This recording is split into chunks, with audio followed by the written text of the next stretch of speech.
اور جیل میں انہیں کن مشکلات کا سامنا ہے. لیکن یہ بھی ممکن ہے کہ عدالت اس بار سلمان صفدر کی عمران خان سے ملاقات کی درخواست مسترد کر دے. ان حالات میں بیرسٹر سلمان صفدر کے لیے عدالتی کارروائی کے بائیکاٹ کے علاوہ کوئی دوسری صورت نہیں بچے گی. ویسے بھی جس طرح عمران خان اور بشریٰ بی بی کا کیس چلایا جا رہا ہے اور جس بینچ کے سامنے یہ کیس مقرر کیا گیا ہے، بیرسٹر سلمان صفدر اور تحریک انصاف کے پاس نہ صرف اس بینچ کے بائیکاٹ بلکہ بینچ کے سربراہ جسٹس سرفراز ڈوگر کے خلاف ریفرنس دائر کرنے کا بھی کافی مواد موجود ہے. بیرسٹر سلمان صفدر نے اب تک ایک پروفیشنل وکیل کی طرح تمام مشکلات کے باوجود کبھی بھی عدالتی ڈیکورم کو ٹھیس نہیں پہنچائی. آپ تاریخیں اٹھا کے دیکھ لیں، جتنی بھی سماعتیں ہوئی ہیں ان میں بیرسٹر سلمان صفدر کا کنڈکٹ اٹھا کے دیکھیں، گواہان سے پوچھ لیں، وہاں موجود لوگوں سے پوچھ لیں، رپورٹر سے بات کی جا سکتی ہے، جتنے لوگ بھی وہاں موجود ہیں کہیں پر بھی انہوں نے کوئی لوز ٹاک نہیں کی ججز کے بارے میں، بینچ کے بارے میں، اور وہ آئندہ بھی میرا خیال ایسا کرنے کا کوئی ارادہ نہیں رکھتے. مگر لیگل فریم ورک میں رہتے ہوئے انہیں بھی میرا خیال ہے کہ اب کوئی آؤٹ آف باکس فیصلہ کرنا ہوگا، کوئی ڈیسیژن کرنا پڑے گا. عدالتیں عمران خان کے بارے میں کیا فیصلہ کریں گی اس بارے میں ہر کسی کو علم ہے. میرے خیال میں ایسا تاثر نہیں جانا چاہیے کہ عمران خان کے وکلاء عدالتوں میں اپنے کیس کا دفاع نہیں کر سکے، اس لیے عدالت کے بائیکاٹ کے علاوہ لگتا یہی ہے بظاہر کہ کوئی راستہ بچا ہی نہیں ہے. مگر دیکھیں بیرسٹر سلمان صفدر اور پی ٹی آئی کی لیگل ٹیم کیا فیصلہ کرتی ہے.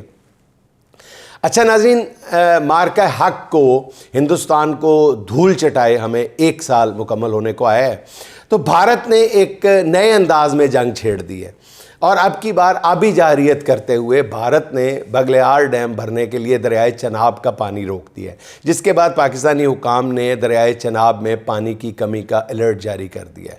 حکام کے مطابق ہفتے کو پانی کا بہاؤ جو تھا وہ 20,930 کیوسک سے کم ہو کر صرف 9,037 کیوسک رہ گیا اور پانی کی آمد میں پانی کی مقدار میں 11,893 کیوسک کی ایک بڑی نمایاں کمی دیکھی گئی. روزنامہ جنگ کے مطابق دریائے چناب میں پانی کی کمی سے پنجاب میں صورتحال سنگین نظر آ رہی ہے، جس سے خریف کی فصلوں کی پیداوار متاثر ہونے کا خدشہ پیدا ہو گیا ہے.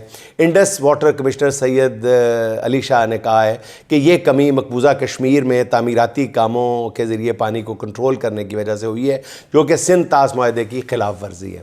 پاکستانی مسلح افواج نے اعلیٰ ترین سطح پر بھارت کو گزشتہ سال 2 ٹوک انداز میں بتا دیا تھا کہ اگر اس نے ہمارا پانی روکا تو ہم بھارت کی سانسیں روک لیں گے.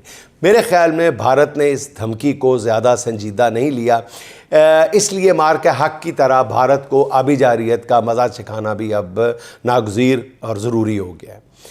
اچھا ناظرین، جس طرح ملک کی 90% آبادی کے خون میں عمران خان کی محبت دوڑ رہی ہے، اسی طرح 2-4% لوگ ایسے بھی ہیں جو بغض عمران میں سر تا پیر ڈوبے ہوئے نظر آ رہے ہیں. ان کی ہر وقت کوشش یہی ہوتی ہے کہ عمران خان کو کسی نہ کسی طور ہدف تنقید بنایا جائے، بلکہ عمران خان ہدف نہ بھی بنے ہوں یا کسی نہ کسی طور گھسیٹ کر عمران خان کو پنچنگ بیگ بنا لیتے ہیں. عمران خان کی سابق اہلیہ جمائمہ خان کی منگنی کی خبر بھی اسی طبقے کے لیے عمران خان کو نیچا دکھانے کی ایک کوشش میں، ایک دانستہ کو بلکہ بھونڈی کوشش میں بدل چکی ہے. ہمارے عہد کے ایک بہت بڑے اخبار نویس محترم جناب صالح ظافر صاحب نے تو اس خبر کو بنیاد بنا کر عمران خان کی پریشانی کی اطلاع بھی دے دی ہے. وہ کہتے کیا ہیں؟ کہتے ہیں جی اڈیالہ میں مشقتی نے اتوار کی شام عمران خان کو جمائمہ کی منگنی کے بارے میں آگاہ کیا تو انہوں نے حیرت کا اظہار کیا. اب حیرانی کی بات یہ ہے کہ عمران خان کا مشقتی جو ہے وہ عالمی حالات اور خبروں سے اتنا باخبر ہے کہ اس نے جمائمہ کی منگنی کی خبر فوری طور پر عمران خان تک پہنچانا بھی ضروری سمجھا ہے. اور ہم بار بار ناظرین آپ کو بتا چکے ہیں کہ عمران خان پر قید تنہائی اس قدر سخت ہے کہ اپنے مشقتی سے بات کرنا بھی منع ہے، بلکہ سلام کا جواب دینا بھی گوارا نہیں کرتا. وہ اس کو منع کیا گیا ہے مشقتی کو کہ سلام کا جواب بھی نہیں دینا، کہ عمران خان کی کانوں میں کوئی انسانی آواز بھی نہ جا سکے. اور ناظرین دوسری طرف یہ وہی صالح ظافر صاحب ہیں جنہوں نے 1999 میں نواز شریف کی حکومت ختم ہونے پر وزیر اعظم ہاؤس کے بیڈ روم سے ایسی چیزیں برآمد ہونے کی خبر دی تھی کہ یہاں ان اشیاء کے ذکر سے بھی کراہت محسوس ہوتی ہے. ویسے میں سوچ رہا تھا کہ جمائمہ کی طرح ریحام خان بھی عمران خان کی سابق اہلیہ ہیں، انہوں نے بھی عمران خان سے طلاق کے بعد ایک اور شادی کی تھی، تب صالح ظافر صاحب نے ایسی خبر کیوں نہیں دی؟ صالح ظافر جیسے لوگ جمائمہ کے اب بھی خلاف ہیں مگر ریحام خان سے عقیدت رکھتے ہیں۔ اصل میں ناظرین یہ بغض عمران کی علامتیں ہیں جو صرف صالح ظافر میں نہیں پائی جاتی۔ ویسے صالح ظافر صاحب یہ بھول جاتے ہیں کہ عمران خان خود بھی اس وقت نکاح میں ہے۔ جس طرح عمران خان کی اپنی زندگی ہے اسی طرح جمائمہ کی بھی اپنی زندگی ہے، وہ چاہے منگنی کرے یا شادی کرے، اس سے کسی کو کیا پریشانی ہے؟ بہرحال یار لوگ جو کرنا چاہیں انہیں کیسے روکا جا سکتا ہے۔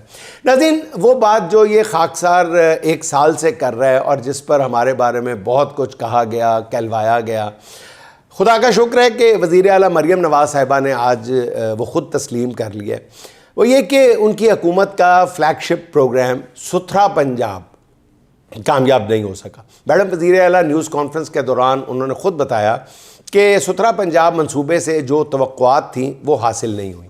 انہوں نے کہا کہ پروگرام کو 2 سال ہو گئے مگر قابل فخر کارکردگی نہیں ہے۔ چند ماہ قبل اسی ویلاگ میں ستھرا پنجاب پروگرام میں جس چیز کی نشاندہی کی گئی تھی، شکر ہے آج میڈم وزیر اعلیٰ نے اس کا اعتراف کرتے ہوئے ستھرا پنجاب منصوبے میں کہا اس حوالے سے کہ میں کرپشن برداشت نہیں کروں گی۔ اس خاکسار نے ستھرا پنجاب پروگرام کے حوالے سے بتایا تھا کہ کئی شہروں میں کرپشن کے باقاعدہ ٹھوس شواہد ملے ہیں جن کی جانچ پڑتال ہونی چاہیے۔ کئی اضلاع میں سرکاری فنڈز نیچے تک منتقل ہی نہیں کیے جا رہے۔ منصوبے میں گوشت ملازمین کی اطلاعات بھی تھیں جن کی تنخواہیں خرد برد کی جا رہی تھیں۔ آج میڈم وزیر اعلیٰ نے خود تسلیم کیا کہ کام نہ کرنے والے ملازمین کو بلیک لسٹ کر دیا جائے گا۔ آئے روز یہ خبریں بھی ملتی رہتی ہیں کہ ستھرا پنجاب کے تحت کام کرنے والے ملازمین کو کئی ماہ سے تنخواہ نہیں ملی۔ آج میڈم وزیر اعلیٰ نے ان تمام گھپلوں اور بے ضابطگیوں کا اعتراف کر لیا ہے۔ یقین کریں ایسا کرنے سے ان کا قد بالکل بھی چھوٹا نہیں ہوا، بلکہ حقیقت یہ ہے کہ اعتراف کر کے ان کی عزت میں شاید کچھ اضافہ ہی ہوا ہو۔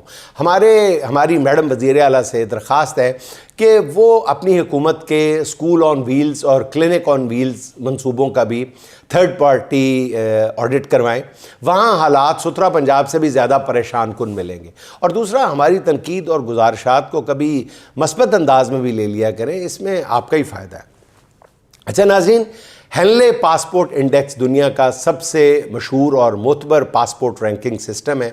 یہ 20 سال سے عالمی سفری آزادیاں اور سفارتی تعلقات اور معاشی امور کا اہم پیمانہ سمجھا جاتا ہے۔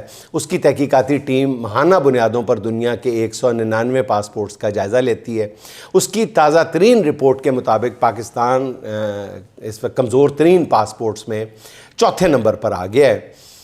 انڈیکس میں پاکستان سے نیچے عراق، شام اور افغانستان ہیں اور ان کے بعد پاکستان کا نمبر آتا ہے۔ یہاں سرکاری سطح پر پروپیگنڈا کیا جا رہا ہے کہ پاکستانی پاسپورٹ کی دنیا بھر میں عزت اتنی بڑھ گئی ہے کہ پاکستانی پاسپورٹ دیکھتے ہی امیگریشن آفیسر جو ہے وہ کاؤنٹر چھوڑ کر ہاتھ ملانے کے لیے آ جاتا ہے۔ اچھا، خاص طور پر ایران امریکہ ثالثی کوششوں کے دوران دنیا میں پاکستانی پاسپورٹ کی عزت میں بے پناہ اضافہ کے دعوے کیے گئے اور پاکستان اب بتایا گیا کہ جی پتہ نہیں عزت جو ہے وہ کہاں سے کہاں نکل کے چلی گئی ہے، مگر ہینلے پاسپورٹ انڈیکس نے بتا دیا ہے کہ پاکستان اور اس کا پاسپورٹ کہاں پہنچ گیا ہے۔ ناظرین باقی صرف باتیں ہیں۔ اور ناظرین آخر میں منظر بھوپالی کے چند اشعار: بے عمل کو دنیا میں راحتیں نہیں ملتی، بے عمل کو دنیا میں راحتیں نہیں ملتی، دوستو دعاؤں سے جنتیں نہیں ملتی، اس نئے زمانے کے آدمی ادھورے ہیں، اس نئے زمانے کے آدمی ادھورے ہیں، صورتیں تو ملتی ہیں سیرتیں نہیں ملتی، اپنے بل پہ لڑتی ہے اپنی جنگ ہر پیڑھی، اپنے بل پہ لڑتی ہے اپنی جنگ ہر پیڑھی، نام سے بزرگوں کے عظمتیں نہیں ملتی، جو پرندے آندھی کا سامنا نہیں کرتے، جو پرندے آندھی کا سامنا نہیں کرتے، ان کو آسمانوں کی رفتیں نہیں ملتی، اس چمن میں گل بوٹے خون سے نہاتے ہیں، سب کو ہی گلابوں کی قسمتیں نہیں ملتی، آج کل وہی افسر کوستے ہیں قسمت کو، آج کل وہی افسر کوستے ہیں قسمت کو، جن کو اونچے عہدوں پر رشوتیں نہیں ملتی۔ ناظرین خوش رہیں، خوش رکھیں، آپ سے ملاقات ہوگی انشاءاللہ اگلے ولاگ میں۔ اللہ حافظ۔